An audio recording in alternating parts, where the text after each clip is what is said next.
Do you know the history of where the turban came from? No, I don't know enough to comment on it. Really? Yeah, I don't. Okay. Why do you think that people with turbans wear turbans?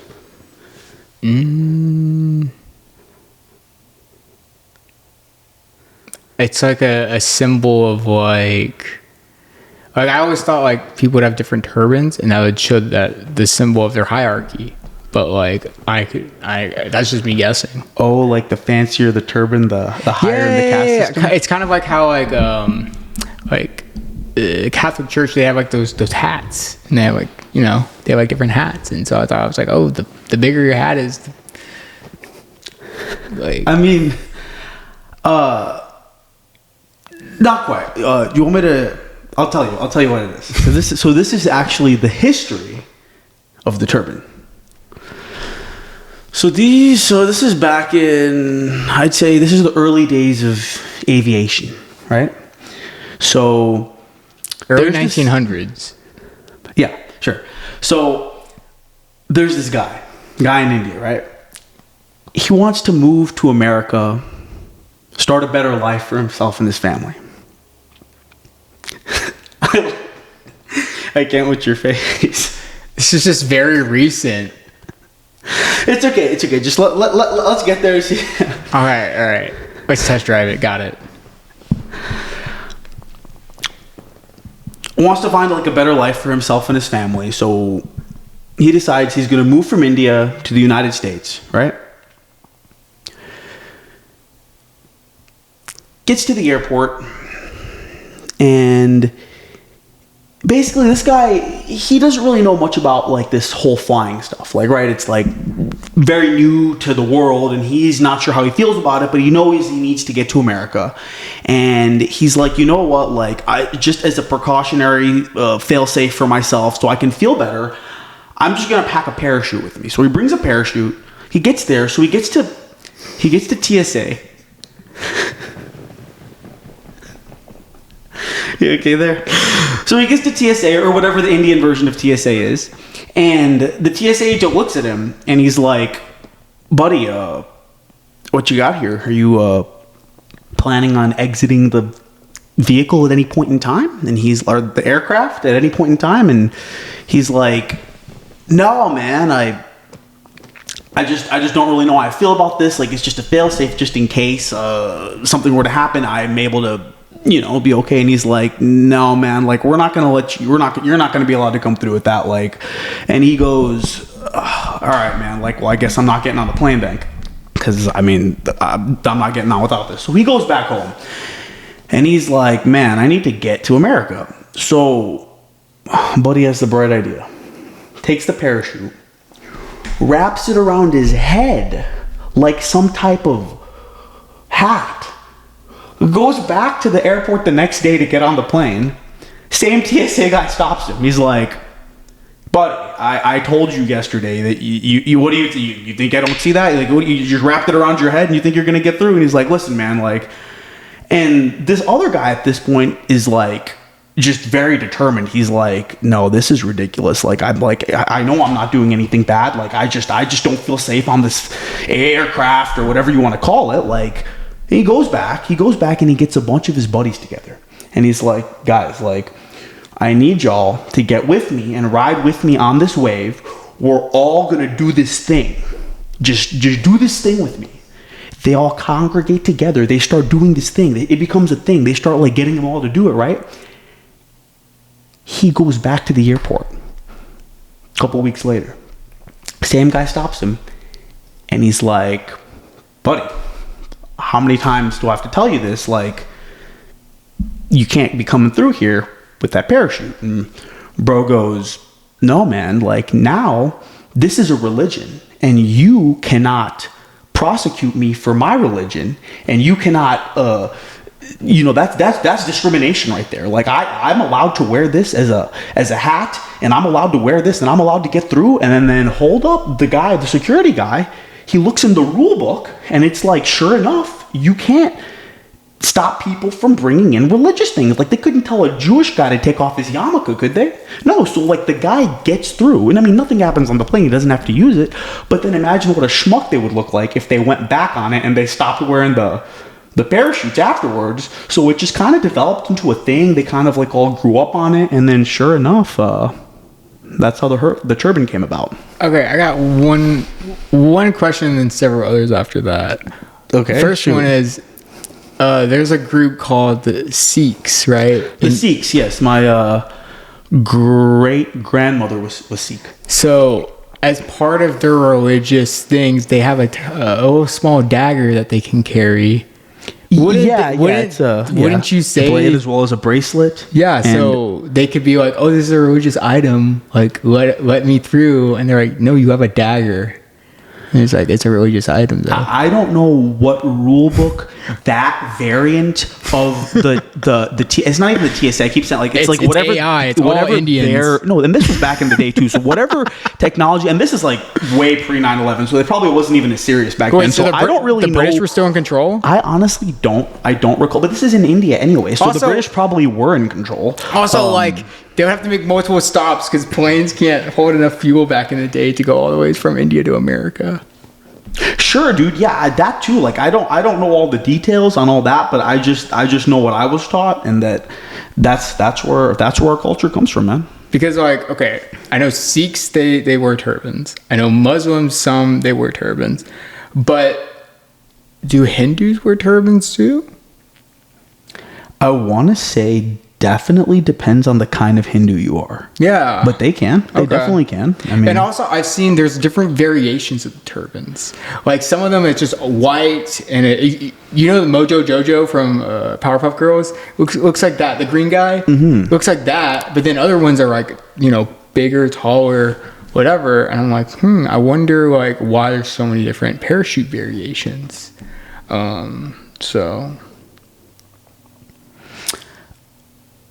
Probably just personal style, but actually, like, it has evolved so much over the years that I don't think any of them are quite big enough to, like, I mean, maybe if you, like, have the technique down and you, like, strap it into something and you can, but, like, I don't think most standard turban users have turbans that are still equipped for original functionality versus just for kind of like the style. I mean, like, back in the day, the dagger was like a full sword. Like, they carried a sword with it, and then over the years, it's kind of like, okay, like, we're all gonna carry big ass swords. Like, okay, no, bro. Like, I'm in the office all day. Like, I don't need, like, the dagger is more useless. It's more practical. You know what I mean? Like, so from what you were saying, turbans weren't a thing before this event. Circa, I mean, I don't recall the exact date around this either, but I'd have to imagine, like I said, the early days of aviation. But no, apparently not. They're like, no, we were big hat guys. Like, when the sun was, like, in our face, we just all wore hats, baseball caps, crazy, and then we all switched to turbans. I think that's how it went. What do you think about Jell-O? Is it a solid or a liquid? Exactly. I knew exactly where I was going with that. Because at first I was going to say, do you think TSA today would let you take a parachute through? And then I thought the most important question, what about Jell-O? Because, man, there was one time that I had, like, meatballs and sauce, and I go through the TSA security check line. They flag my meatballs, and they're like, we're going to take these. And I'm like, no, like, I want those meatballs. Like, I was going to eat those. And then they go, well, the sauce is the issue. So I was like, well, what if I dump out the sauce? And they're like, well, I can't give this to you until, like, we go back out. So, like, I had to go all the way back around. They're like, here. And I dumped out the sauce in a trash can, you know, cleaned the little outer layer with the napkin, tossed that, got back into the TSA x-ray machine. My meatballs were safe, and then it was fine. And then obviously they don't let you take water. They don't let you take toothpaste. Those are all flagged. I mean, so Jell-O. Yogurt. Yogurt is also not allowed. Personal instances I've seen of water, toothpaste, and yogurt all being confiscated. Jell-O does what? I can see the argument for yogurt because, like, You know how there's like more liquidy yogurt, like almost the way, like Sure, at the sure, bottom of the sure. yogurt cup, like Sure. Yeah, I can see that argument, but Jello, that's a solid. Jello's a solid. Okay. Yeah, like Jello's a solid. but like I don't know. We should have asked that question to them though. You should have been like, "Is Jello allowed?" I'm just gonna try it. I get on a plane sometime in the next month or next 15 days definitely, and I'm gonna try it. I'm for sure gonna just I'm gonna go get Jello just to see what happens. I'll film it too, so we can observe the yeah exactly. But like,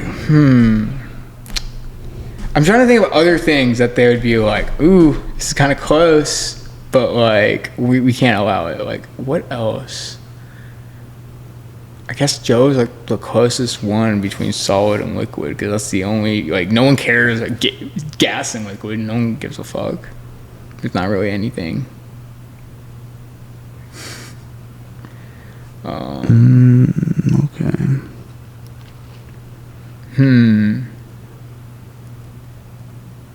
I don't know. I don't know enough. I don't know why they even made the liquid rules to begin with. This, like, it has to be a certain, like, how do they get to a certain amount, like the sizes, like, I don't know, of like, oh, it has to be like 3.4 3.8 fluid ounces. What about like a frozen water bottle? See, that's I'm saying yes, like you should bring, but I feel like part of it is also they have a perverse interest of like perverted interest. I've seen that, bro. They'll literally pull them out of line and start feeling them up, bro. And I'm like, bro, like, chill. You know, it's kind of actually ridiculous. Okay, wrong word. They have a conflict of interest because they know it goes against their morals to be touching people inappropriately like that. But they just get such sick, twisted pleasure out of it. It's actually pretty disgusting, if you ask me. Yeah. Too bad they had to go, a while without getting paid, but glad they're getting paid again now, even though their jobs are kind of, in my opinion, useless, but whatever. But what I'm gonna say is, what if the people that own the water bottles or the Jello across the security line, they're like, well, shit, if people can just bring this, then I don't get money. So they're like, oh, we want the TSA to do our bidding for us. you can bring anything else. Like, I literally brought a whole bag of groceries. There's all sorts of stuff like jerky, chips, like meatballs, quesadillas, like carrots, celery, like fruits. Like, it was like a haul of groceries, and I just tossed the thing in there, and then they pulled it out, and then they went in there and they pulled out the meatballs and sauce, and they were like, what is this? But the rest of the groceries went through fine. It's not a I mean, the water, of course, they obviously will make good money on flipping out there, but I mean, there's still the water water's weird. Okay, but if you can also bring an empty water bottle and go fill it up at the water fountain if you really want to, or at just a regular, like. But like, also, like, have you ever tried bringing water into a theater with like it out or no? Because I feel like wouldn't theaters have to allow you to have like bring the water? Like, once upon a time, probably when I was like 13 to 15, I would like go to the theater like and bring like snacks. I'd stop at like the corner store and grab snacks and stuff. And you're smart. Throw them in my backpack, and then I'd get there, but my backpack would be like wired in a way that I could open it and it would look empty, but there were like little spots in other pouches, and it'd be like, oh, well, look, like I'd open two big ones, and it's like, oh, well, they're not going to be like, well, it's in this pouch and that pouch, and so I would just like, I walked here. You did the smart strategy. But like when I was like, but I don't. These days, if I'm gonna go to the cinema, I'm just gonna like get whatever is there if I'm eating there at all. But probably I'd make sure that I'm fed before I attended the cinema. But I mean, I'm gonna bring water next time and see what they say, because I'm like you can't make me have to buy water, because water's so much more expensive at a theater versus like if you just go get a case. It's more expensive to get the theater water, like a water bottle. But that's what the theater wants, of course. Yeah, exactly. But it's like, I have a medical condition. I require water, and if I don't, I might die. your medical condition is that you take 5 ants and you should stay hydrated, or otherwise you're gonna. Okay, yeah, Is that the medical but condition? they don't know that. I could be diabetic. I could be a number of things. I feel like as long as you have a service dog and a doctor's note, I think you're good. I don't think a service dog would be needed for this part. I mean, that would be... but it helps. It helps go with the store. Okay, a service dog, a blind man stick, a handicap sign. They're like, why are you going to a theater? Wheelchair. No. One of any of these. Not all this. Not all this stuff. Any of these items would help you get away with the water stick. No, like if you're trying to get a water the cane in. would not. The cane would be like, you're blind. Why are you going to the movie theaters? We don't have any audio, like we don't have any visually impaired movies for you because they have specific like audio tracks. So what are you saying right now? Are you saying that you don't think that blind people should be allowed in movie theaters? That's not what I'm saying at all. So what if they just wanted to go out for the experience because it's something he's never experienced before? Have you ever heard of like... why are you avoiding the question? No, because there is a solution for this. Have you ever heard of like audio of some movies where they do it for blind people, for like visually impaired, and they describe every scene like Samantha comes in the room and da-da-da, and then like the narration will go off? Or like I don't see why they would need to go somewhere for that. They can just do that on the internet at their house. Oh, they don't know how to use... No, they should know how to use the internet. The movie has like a separate narrator that makes it for them. There has to be ways for blind people to use the computer. Yes, like just Braille. Just keyboard it. Like you don't need a mouse. Like you can just keyboard everything. Like you have to be able to... Oh, but honestly, it would be really cool. Honestly, and it's probably already a thing where they're haptic. To where like they can sense like what, like where they are, like what, you know what I mean, like where on the, because like say you're trying to click this button right here, like you can kind of feel around, you know what I mean, like a haptic kind of, and it's kind of like you just know what quadrant of stuff it is, and it's like, I mean, the screen is obviously doing its thing, but it's not necessarily necessary. I feel like there's definitely been developments to that. A blind people computer. Like just for blind people, like it doesn't even need a screen because it does everything, but they're still able to like do everything, and the haptic. I need to talk to Tim Cook. I don't. Do you don't happen to like have any connections to Tim Cook at all, or know anyone that knows him, or a friend of a friend, anything? I'm not even. I just want to pitch the idea, and they can run with it. And if I'd hope to get a little credit or like a okay, but why like a check or something just for pitching it. That'd be pretty cool. I think you're missing two things. Tim Cook and a blind guy. No, blind people don't make emails a major demographic of your consumers. So you're pitching an idea that not many people are gonna buy. Right. But then this is a new technology that costs a lot of money to make, and not many people are gonna buy it. So you're saying this? I feel like this goes back to you saying blind people shouldn't be allowed in movie theaters. What is you're saying that they're not worth spending this type of money to create technology for because they're not? No. What exactly? No, that's not what I'm saying at all. I'm saying maybe I'm just misunderstanding. No, Tim Cook is like, oh, that's cool and all, but like we actually have these visual things on our MacBooks that help the visually impaired already, and yeah. So sure. That makes sense. I mean, personally, I was just being thoughtful, I was just thinking of those that might have a need where something could be improved in their lives, you know, something that more tailored specifically to their needs. I thought that just might be, when I've actually turned it on, an act of kindness. You go through the page, and it like there's like a person that's like, it says what you're doing, and that's all fine and dandy, but I mean, yeah, sure, it's going to cost a lot and no one's going to do it. Maybe I'll do it, man. Maybe I'll come up with something and I'll market it just for blind people. Like, that's not very capitalistic. Just to like do something nice for them, man. Like, I don't like. That sounds like socialism. I mean, at the end of it, no, I'm not saying everybody has to be me. I'm just saying that I'm a nice guy and I'll do it for fun. Like, it's fun for me to be kind to people, I think. But that's besides the point.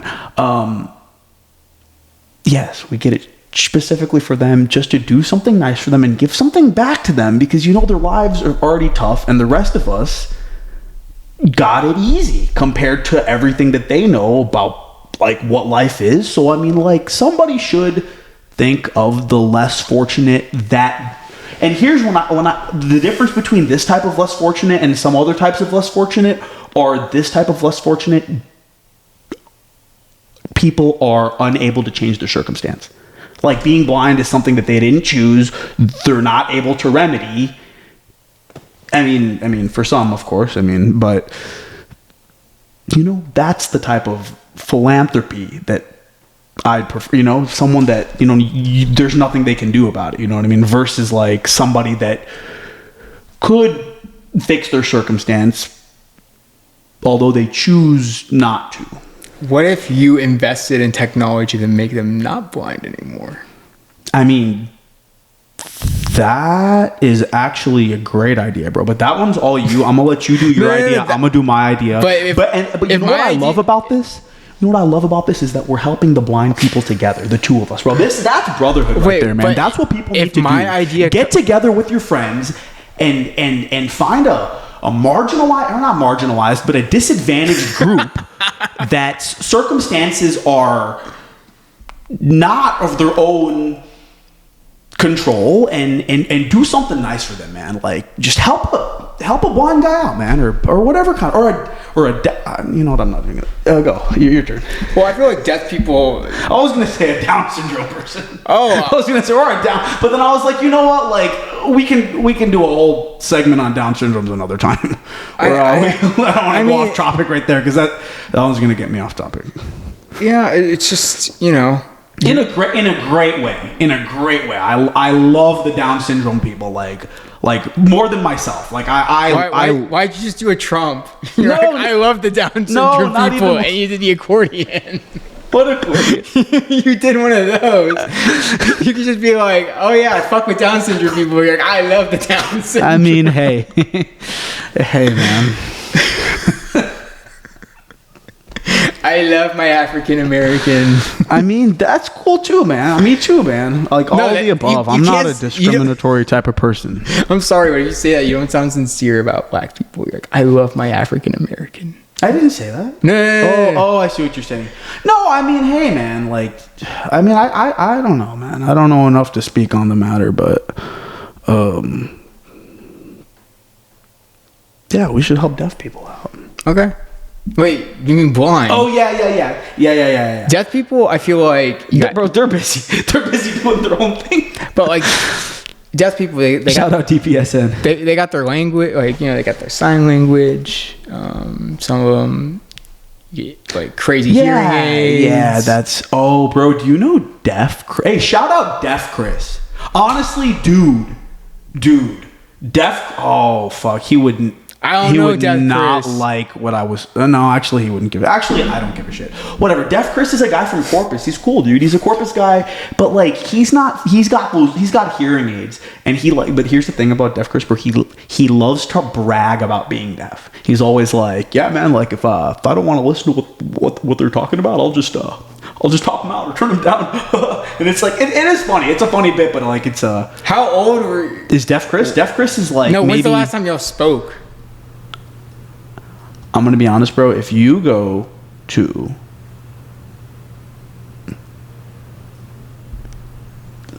Goldfish, yeah, every day for a week, there is a 100% chance you'll see him at least once. You're just going to run into him. Like, almost every time I've been at Goldfish, I've seen him. But I mean, he's cool. I've gone over to his house. Like, we have a lot of mutual friends. Like, he knows a lot of people. He's you know what, bro? I could probably show you his social media. No, it's okay. No, it's okay. I'm not interested. Oh, it's just like, I don't know. You're just like, oh, what do you know about him? Oh, he's deaf. I mean, no. I mean, not in. He brags that he's deaf. He does. I mean, but hey, he's proud of it. He wears it on his ears like a badge of the lack of ability to hear. Yeah, it's good for him. It is great for him, man. He might have an alcohol problem, but good for him. Dude, he does like to drink. He definitely like, enjoys when drinking. you're saying like, oh, dude, You will see him at this bar once a week, and I'm like, oh, like if I didn't know Goldfish, I'd be like, oh, is this a restaurant? Is it this fast food place? Where is it? Nope, it's a bar. It's a specific bar. Like they do not even have food. Occasionally they'll have a food truck right there. Yeah, that's true. But I don't. It's a cool spot. Hey, their wild berry mojito is very good. I don't know how many different berries are in it, but there's definitely like blackberry, blueberry, and raspberry at least, and maybe more. Like, I mean, that might be all of it, but I mean, it's a pretty damn good mojito. Mojito's still your favorite drink, right? Dude, I don't drink them as much. I have not been drinking as many sugary type of drinks or anything like that. Oh yeah, you're more into tequila now. I've been on tequila since like maybe 2019, 2020ish. Yeah. But no, I mean tequila's cool. Tequila's got like the least amount of calories, right? It's yeah, definitely. I mean, it's like that and vodka. I feel like are like it's exactly that. Yeah. Brother. It's exactly that 1 and 2, and like browns are probably like the worst. Like rums and whiskey. My go-to is definitely one of the two, and it's funny because like back in the day, I always I would like the darker stuff. I was always Jack Daniels, Maker's Mark, what else? And like whenever you would have that, it's like usually Crown Royale. Usually you have like a soda with it too, so you're adding more sugar. Back in the day, man, this is probably since I was about 14, I would always... I drink it neat. Every wedding and funeral that I ever went to, I would gin and tonic? Always bring a jacket pocket-sized bottle of either Jack Daniels, Maker's Mark, or Crown Royal. Like one of the three. I would always have one of those, and sometimes a couple of extra mini shots on me. And I was they're like, sir, it's an open bar. You're like, I just get a thrill. I was like 14, bro. I was like 14. Oh yeah, they can't serve you that. And I don't think there was an open bar at funeral. Honestly, why not though? Why are you like? I remember like I feel like having an open bar at a funeral is kind of like that should be more of a thing than an open bar at a wedding. I mean, I see where you're coming from. I do definitely see where you're coming from. I think... Also, I feel like divorce parties should be a thing. Like, say you're like two people are married and they're like, this fucking sucks, and they get divorced, but there's never like an event that celebrates the divorce for either person's friend groups, but they should have like a specific divorce party where like, woo, like I'm fucking done, like it's a celebration. I mean, I could see that. I could certainly see that. Unless in the divorce you're like, one side's like, oh shit, I get half this person's shit, and the other person's like, fuck, I have to give half my shit. So maybe the parties wouldn't be equal.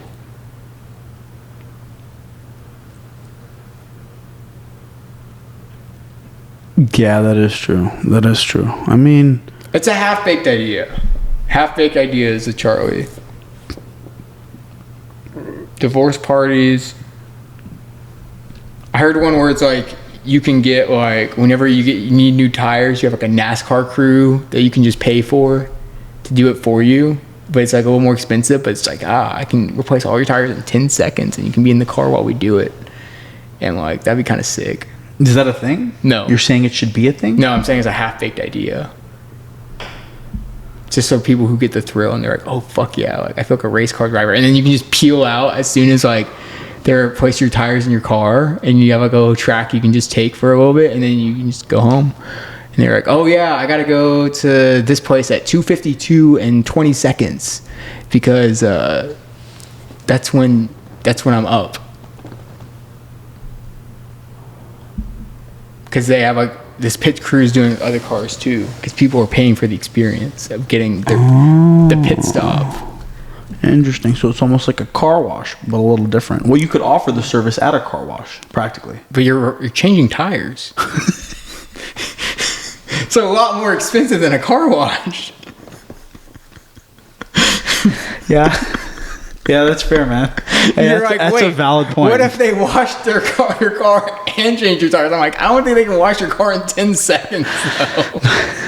No, They're just like throwing buckets of water. no, I see what you're saying. It'd have to be its own dedicated business. That's fair. Oh, they could partner with Mario Andretti's racetrack place to where people can go get that experience on their car and then park and then go like race race around. They want to try their new tires though. They're like, I got fresh tires. Like, oh, that's true. Or then That's part of the so you experience. race around and then once you're done racing at the place, you go outside and you get in your car and you drive it real fast around the corner like you just practiced on the lap a bunch of times, and then you pull into a thing, they take off your tires, and then you just peel out and you do your thing. Dare I suggest? Yeah. I'm just